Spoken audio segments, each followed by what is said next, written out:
हर हर महादेव। आप सभी का एक बार फिर से स्वागत है मेरे चैनल में। आप सभी को गणेश चतुर्थी की हार्दिक शुभकामनाएं। आइए आज गणेश चतुर्थी के अवसर पर सुनते हैं भगवान गणेश की जन्म कथा।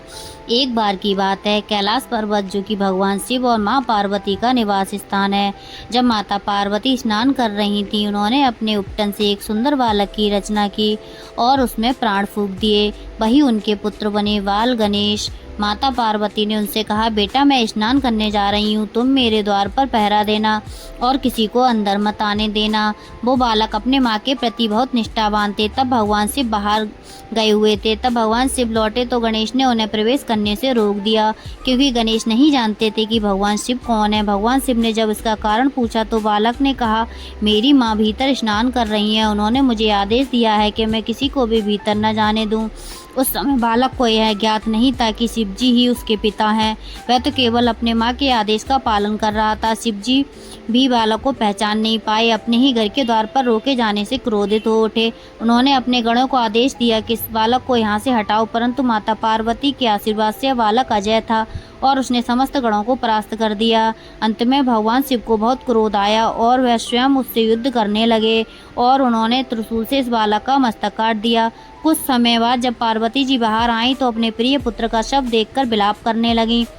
उन्होंने शिवजी को बालक की वास्तविकता बताई और क्रोधित होकर कहा, यदि मेरे पुत्र को जीवित नहीं किया गया तो मैं संपूर्ण सृष्टि का विनाश कर दूंगी। यह सुनकर ब्रह्मा जी भी प्रकट हो गए और पार्वती जी को शांत करने लगे। शिवजी को भी अपनी भूल का एहसास हुआ। उन्होंने माता पार्वती से क्षमा मांगी। उन्होंने प्रतिज्ञा की कि बालक को पुनः जीवित किया जाएगा।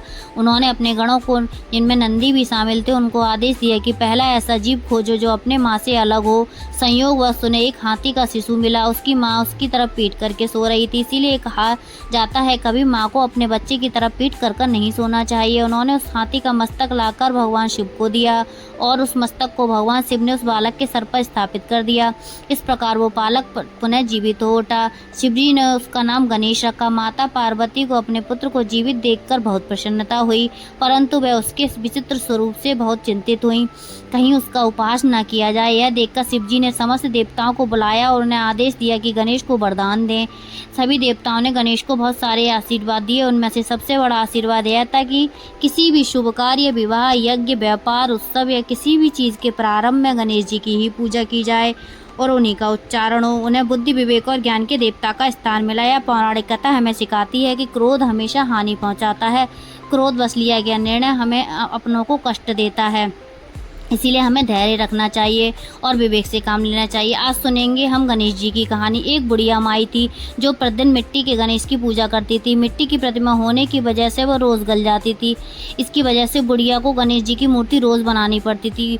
उसने देखा कि एक मकान बन रहा था, तब उसने मकान के मिस्त्री से पास जाकर बोला, मुझे पत्थर के गणेश जी की मूर्ति बनाकर दे दो। मिस्त्री बोले, जितने में हम तेरे गणेश जी गढ़ेंगे उतने में तो हमारी दीवार बन जाएगी। इस पर बुढ़िया बोली, भगवान करे तुम्हारी दीवार टेढ़ी हो जाए। अब मिस्त्री जितनी बार दीवार बनाते वो टेढ़ी हो जाती। ऐसा करते करते उन्हें शाम हो गई पर दीवार नहीं बनी। जब शाम को सेठ आया तो उसने कहा, आज कुछ भी काम नहीं किया।